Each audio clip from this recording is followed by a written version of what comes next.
Eh,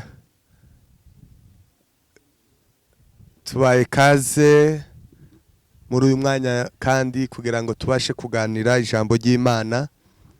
Abadukurikirana mwese, Imana ibaha umugisha mwinshi cyane. Tubahaye ikaze muri uyu mwanya mwiza. Rero mbere yuko tuganira, reka tubanze dusenga Imana kugira ngo Imana ibashe kudufasha kugira ngo twumve ijambo ryayo. Mana data, Mana ihoraho, byiringiro bikomeye, ugize neza muri uyu mwanya mwiza uduhaye kugira ngo tuganire ijambo ryawe. Mwami Yesu, bana natwe, utwuzuza ubuntu bwawe n'imbabazi zawe. Umwuka wera aze atwumvishe ukuri kw'ijambo ryawe, kandi abadutegera bose n'abatwumva bose ubafashe. Natwe Mwami Yesu, utwururukiriza imbaraga z'umwuka wera, tubashe kuvuga ukuri kw'ijambo ryawe. Ugize neza kuri bubane natwe, kandi uri butugire neza. Ni mu izina rya Yesu tubisabye kandi tubishimiye, amen. Murakoze cyane, tubaye kaze muri uyu mwanya mwiza. Abadukurikira mwese, Imana ibaha umugisha. Uyu munsi wa none tugiye kuganira ijambo rikomeye cyane kandi ryiza. Ndabasabira kugira ngo umwuka w'Imana abafashe kuryumva kandi abafashe no kurishira mu bikorwa. Tugiye kuganira hejuru y'uburyo tugeragezwa gutandukanye cyangwa intambara z'abakristo tugenda duhura nazo, kubera ko dutuye mu buzima bw'intambara, dutuye mu buzima bw'ibigeragezo, dutuye mu buzima, umukristo atuye mu buzima bw'intambara. Ariko uyu munsi wa none rero turaganira hejuru yo gusenga, ariko kandi kwa gusenga ariko kuguhesha imbaraga zo kunesha cyangwa zo kwitwara neza muri izi ntambara. Bwana sifiwe sana. Rero iryo niryo jambo tugiye kuganira muri uyu mwanya mwiza. Hari ibintu bitatu turi buganire bitera umuntu intambara. Hari ibintu bitatu bizanira umuntu kugeragezwa cyangwa bizanira umuntu intambara ari umukristo kugira ngo abeho mu buzima busenga. Nukuvuga ngo umuntu wese ufite ivyo bintu bitatu agomba kubaho mu buzima busenga, agomba kubaho mu buzima bwo kwegera Yesu kugira ngo ivyo bintu bitatu abashe kubinesha kandi abashe kubigiriramwo n'umugisha. Reka dusome Luka ibice 10 ku murongo wa 40. Ibice 10 ku murongo wa 40, Luka.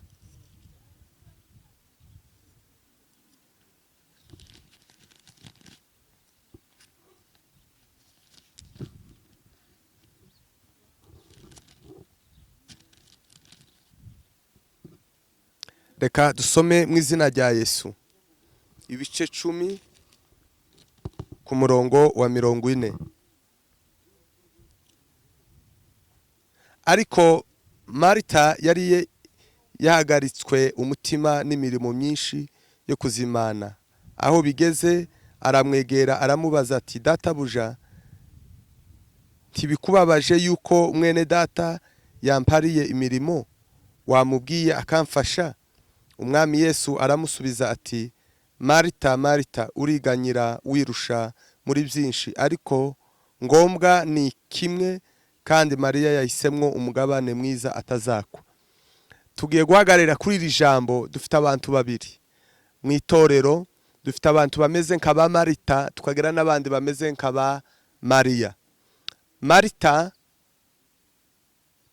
basuwe na Yesu bose kandi abasura mu rugo rwabo, ariko Mariya na Marita baragaragaza imitandukanire y'abantu mu buryo batuye mu rusengero. Nukuvuga ngo Yesu yageze mu rugo rwabo, Marita yihutira kuzimana Yesu, ariko Mariya yihutira gusabana na Yesu. Zo ni ibintu bibiri abantu dutandukanye mu rusengero. Dufite abantu bari bizi cyane ko barakorera Imana, abandi bafite umwanya munini cyane wo gusabana na Yesu, ariko abandi barimo barashaka ko bakorera Imana, abaririmbyi bakore practice, abapasiteri bavuga ubutumwa, bayobora amatorero, ariko bakabura umwanya wo gusabana na Yesu. Aribo ba Marita. tukagira n'abandi bitwa ba Mariya baba mu buzima busabana n'umwami Yesu. Rero Marita yabonye Yesu ageze mu rugo rwabo, ahugishwa n'imirimo, ahugishwa no gukora no kuzimana Yesu. Ariko Mariya ahita nk'umugabane ngo atazakwa wo gusabana na Yesu. Iri jambo rya Mariya niryo nshaka ko tuganira hejuru yo gusabana na Yesu. Hari impamvu idusaba gusabana na Yesu cyane, gusenga cyane, gusabana na Yesu cyane. Hari ico bisaba. Nukuvuga ngo abantu basabana na Yesu hari impamvu babikorera, hari ibintu bagomba kuba bafite, hari intambara cyangwa hari geragezwa zikomeye cyane bibasaba gusenga cyane kugira ngo muri izo ntambara babashe kuzinesha kandi babashe kuzitwara mu neza. Kubera ko abakristo maze kuba umukristo agomba guhura n'ubuzima bw'intambara. Kuba umukristo nukurwana, kuba umukristo nukuva mu bwami bumwe ukaja mu bundi bwami. Kuba umukristo nukuba umusirikare wa Kristo. Kuba umukristo nukwemera kuba ubuzima bugengwa na Yesu Kristo. Rero abantu bose bagengwa na Yesu, abantu bose bafite umwana w'Imana, hari ibintu bitatu intambara zigwana nabo badashobora kuzihunga. Intambara ya mbere umukristo azahura nayo, intambara y'isezerano. Nukuvuga ngo isezerano ryonyine rishobora kwinjiza umuntu mu ntambara. Bwana asifiwe sana. Turaza kureba Zaburi y'ijana na gatanu ku murongo wa 19, havuga uburyo isezerano ryageragezaga Yosefu. Kubera isezerano rikomeye Yosefu yari afite, ryatumye bene se bamwanga. Isezerano ryonyine ryamucishije mu ntambara. Dore intambara ya mbere abakristo baza bahura naryo ni igihe umuntu afite isezerano. Iyo ufite isezerano rero rigucisha ahantu hakomeye cyane, rigucisha mu bintu bikomeye cyane. Iryo sezerano ryatumye Yosefu yangwa na bene se. Nimba ufite isezerano, hari icyo Imana yavuze ku buzima bwawe, nimba hari icyo Imana yagusezeranye mu buzima bwawe, iryo sezerano ryonyine rigomba kugucisha mu ntambara kugira ngo risosohoze. Yosefu yanzwe na bene se bavuka indimwe baramwanga. Icya kabiri baramugurisha, icya gatatu bamujana mu isoko. Nukuvuga ngo iyo yari inzira imuganisha gusa ku isezerano. Nta handi hari inzira ya Yosefu kugira ngo azagere ku masezerano usibye kwangwa na bene se bakamuta mu rwobo, bamara kumuta mu rwobo bakamugurisha, ndetse akaja kuba umugaragu, akaja gukorera Potifari, bwaca agaja muri gereza. Nukuvuga ngo iyo yari inzira yiwe imuganisha ku isezerano. Nukuvuga ngo isezerano ry'umuntu rizarigerageza umuntu, rizarigerageza nyiraryo. Nico gihe nuba ufite isezerano Imana yagusezeranyije, itegura intambara, kandi iryo sezerano ryonyine ryo rikugerageza kugira ngo uzarigereho umaze kuba umunyembaraga. Uwo ni urugero rumwe dutanga kuri Yosefu wageragejwe n'isezerano. Abantu rero benshi baye bahura n'intambara. Ushobora guhura n'intambara mu muhamagaro, ushobora guhura n'intambara mu rugo, ushobora guhura n'intambara mu rusengero, ushobora guhura n'intambara zikakaye cyane. Icara ubanze umenye ngo ese ni isezerano ririmo rirangerageza, mfitiriye sezerano, kandi nimba ari isezerano ugomba kwemera rikakucisha aho rishaka kugucisha. Yosefu ntabwo yigeze atatira isezerano. Yemeye ko ageragezwa, yemereye ko bene se bamwanga, ntiyigwaniriye, ntiyahunze, ahubwo yemereye isezerano rimujana aho rishaka kumujana. Iyo ni intambara imwe abakristo bahura nazo. Rero mu buzima bwawe nimba ufite isezerano rikomeye cyane, iryo sezerano rizagucisha ahantu rishaka inzira ryazo.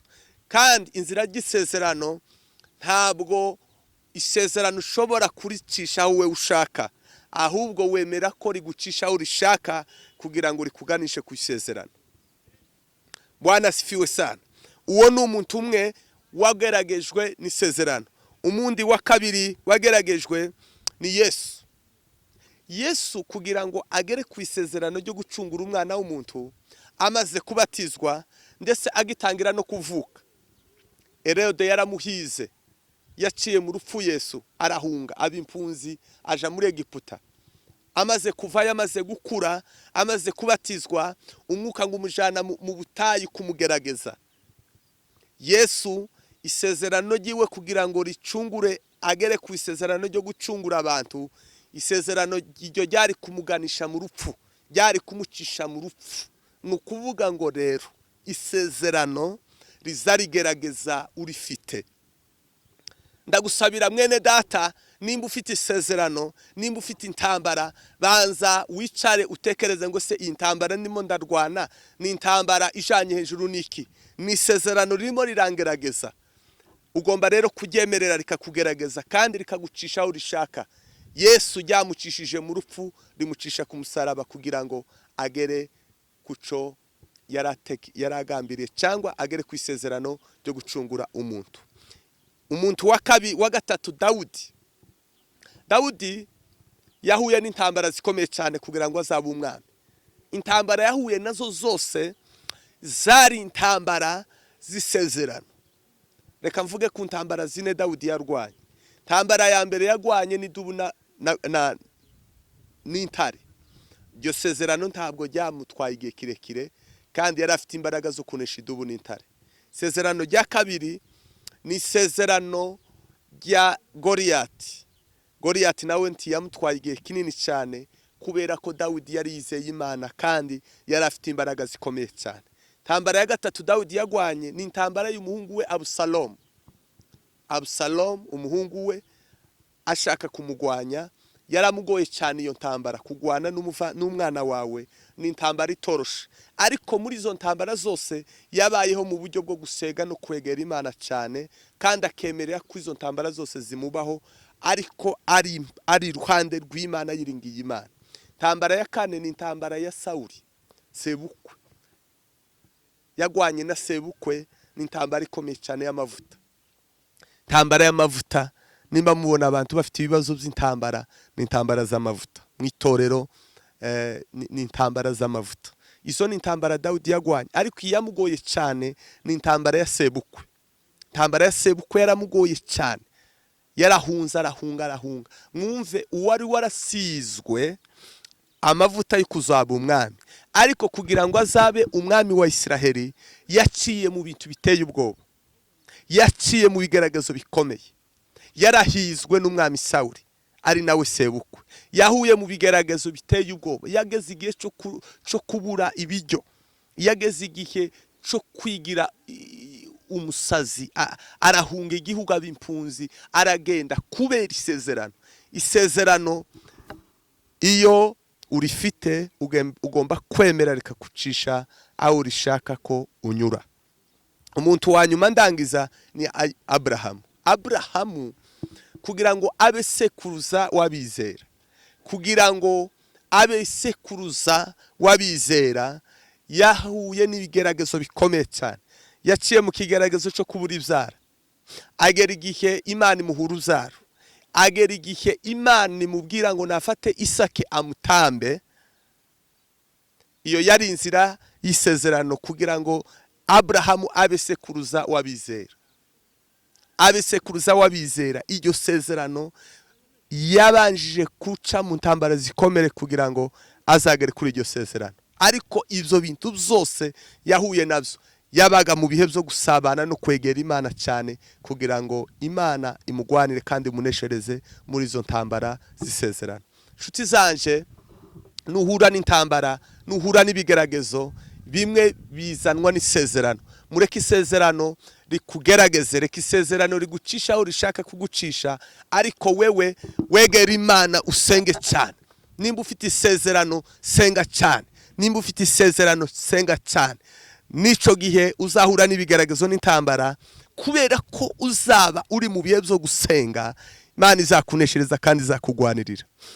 Isezerano rimeze nko gutwita, cyangwa rimeze iyo umugore asamye inda ategereza igihe cyo kuvuka cy'amezi yo kuvuka k'umwana. nukuvuga ngo rero isezerano, intambara rero y'umugore gusama kugeza igihe abyara, aca mu bihe bikomeye cyane kugira ngo azabyare umwana. Hari n'igihe abagore bamwe batanabyara bagasuka inda, hakaba n'ibindi bibazo bagirwa nabyo bigatuma yanda badashobora kuyibyara cyangwa umwana adashobora kuvuka. Ni nako amasezerano y'abantu benshi ameze. Benshi amasezerano yabo barayasutse. Abantu benshi kubera intambara nyinshi no gushaka ngo amasezerano avuke vuba, niko gutuma abantu benshi amasezerano yabo apfa batayagezeho. Ariko bene data ndabasaba ngo senga nimba Imana igusezeranyije none, tegereza igihe cy'isezerano. Ariko kugira ngo uve umunsi wasezeranyijwe no kugeza igihe iryo sezerano uzarigeraho, aho hagati hari intambara zikomeye cyane. Isiraheli Imana yabasezeranyije igihugu cy'amata n'ubuki, ariko ibahisha ubutayu. Imana ibahisha ubutayu, Imana ibahisha inyanja itukura, Imana ibahisha abanzi, Imana ibahisha inzara, Imana ibahisha inyota. Rero Imana igwaye isezerano iguhisha hagati rero y'isezerano no kurigeraho hariho ubuzima bw'intambara zikomeye cyane. Kugira ngo rero uzagere ku isezerano, kugira ngo uzagere ku isezerano, biragusaba kwegera iyabiguhaye, biragusaba kwiringira no gusenga cyane, no kuba mu bihe byo gusenga cyane kugira ngo uzagere ku isezerano. Imana ibahe umugisha kandi Imana ibagire neza kugira ngo ibihe by'isezerano mwemerere isezerano ribagerageze. Amen.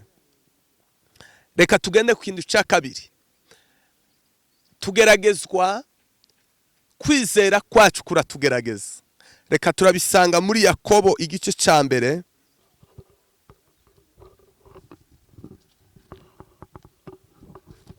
Yakobo igice cya mbere. Yakobo igice cya mbere ku murongo wa 2. Haravuga ngo ariko niba hariho, ku murongo wa 2, bene data mwemere ko ari iby'ibyishimo rwose nimugubwa gitumo n'ibibagerageza bitari bimwe. Mumenye yuko kugeragezwa ko kwizera kwanyu gutera kwihangana. Amen. Nukuvuga ngo rero nta munyeshuri ushobora kwimuka mu rindi shuri atabanjije guhabwa ikizamini.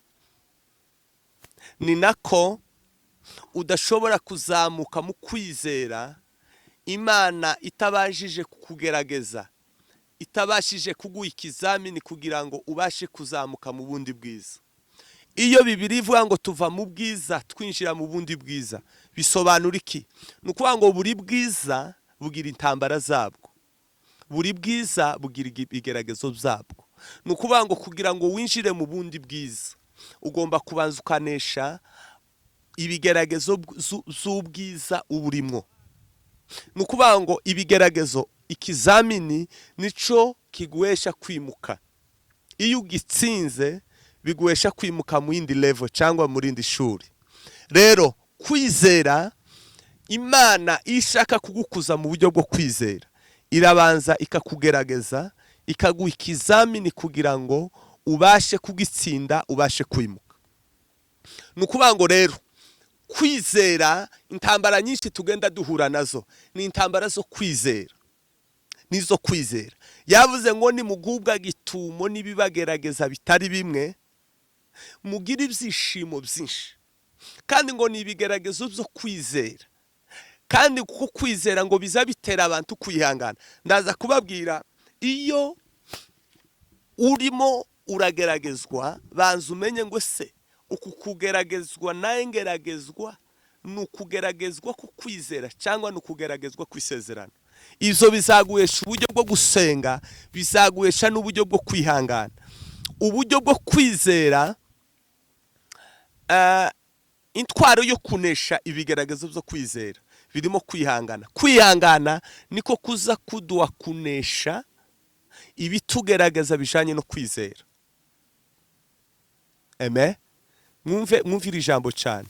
Kubera ko Imana ishaka kukuvana mu bwiza urimo, ishaka kukujana mu bundi bwiza, iragucisha mu bigeragezo, iraguha ikizamini, kandi ico kizamini cyangwa ico kigeragezo si cigiye kinini, ni cigiye gitoya gusa, ni cigiye gitoya. Rero abantu benshi batsindiwe mu kunanirwa kwiyanganira ibibagerageza. Mu Bakorinto ba mbere igice c'10 ku murongo wa 13 haravuga ngo ibigeragezo ni rusange mu bantu, kandi ngo Imana ngo ntizabakundira kugeragezwa birenze ubushobozi bwanyu, birenze kwizera kwanyu. Nukuvuga ngo Imana izi kugerageza bijanye no kwizera kwawe. Imana ntiyo kugerageza birenze kwizera kwawe, cyangwa ngo ikugerageze birenze ubushobozi bwawe. Nukuvuga ngo rero ugomba kuba hafi ya Yesu cyane, ugasenga, ukamuba mu bihe byo gusenga cyane, kugira ngo ubashe kwihanganira ibigeragezo biba bije kugerageza kwizera kwawe. Kubera rero abantu kutaba mu bihe byo gusenga, kenshi bagenda bananirwa, kenshi bagenda batsindwa. Ugasanga rero umuntu atuye mu rusengero, atuye mu buzima bwo gusenga, ariko ntahinduka. Reka mbabwire ikindi kintu gikomeye cyane, gukorera Imana bitarimo gusenga biraruhije, ndetse umuntu ashobora kurambirwa cyane. Ico bituma mubona abagabo bararambiwe, abagore bararambiwe, uruziko rwararambiwe, bakaririmba bagacoka, abandi bakabwiriza bagacoka, abandi bakayobora bagacoka. Ariko nukuvuga ngo iyo ukorera Imana utarimo usenga biraruhije. Ariko iyo umuntu ari mu bihe byo gusenga, iyo umuntu ari mu bihe byo gusabana n'Imana, ntabwo azaruha mu gukorera Imana, azayumva aguwe neza, azayumva byoroshe. Rero nimba mubona abantu barananiwe, abantu bari bafite amasezerano yararangiye, kubera iki? Bananiwe gusenga Imana. Umwanya wo kwegera Imana ngo basenge zarabananiye, bagatangira rero gukoresha umubiri. Cyo gituma benshi batangira kurwana, abandi bagacangira kwigwanirira, abandi bagatangira gushaka ibiti byabo, abandi kubera iki? Bafuye aho bakagombye kuba ngo basenge, basabane n'Imana, Imana ibashoboze kunesha intambara z'imihamagaro, intambara zo kwizera, intambara z'amasezerano.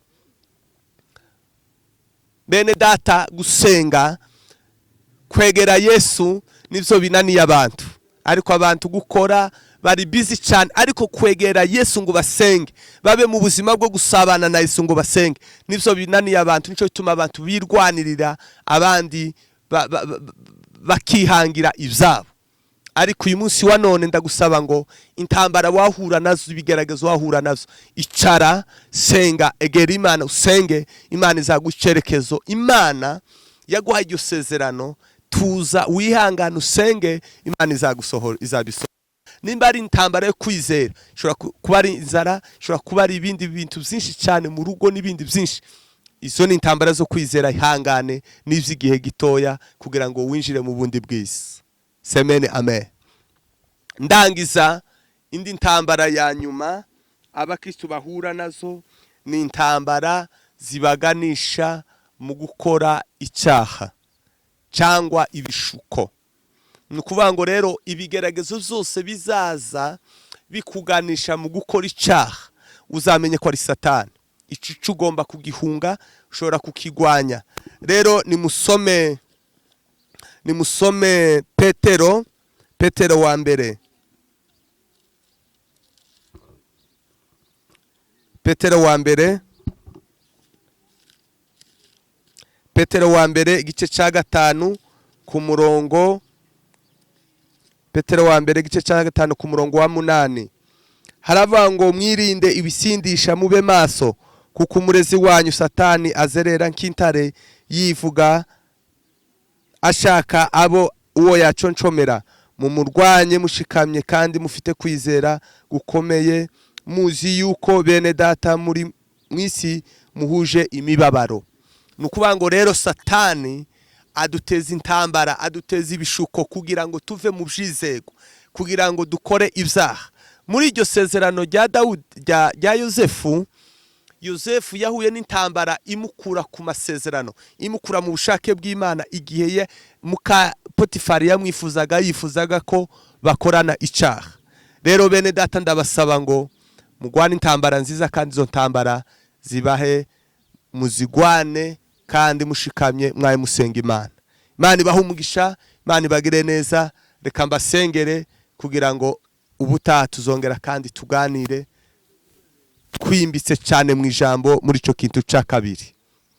Mana data, Mana ndagushimiye, mpimbaje izina ryawe rikomeye. Gira neza buri muntu wese amenye intambara arimo arahura nazo ni intambara z'ubuhe bwoko, intambara z'isezerano cyangwa ni intambara zo kwizera, cyangwa Satani ashaka ko ava mu byizerwa. Bahimbaraga ugwanira bari mu bihe bikomeye by'intambara n'ibigaragazo bikomeye cyane, abageragezwa mu ngo, abageragezwa mu mihamagaro, abageragezwa mu sengero, abageragezwa mu miryango. Mwuka wera ubafashe kandi ubuzuza ubwiza bwawe n'umwuka wawe wera. Ndabasabira kugira ngo ubagwanire kandi ubaneshereze, ni mu izina ry'Umwami Yesu Kristo tubisabye kandi tubishimiye, amen. Imana ibahe umugisha.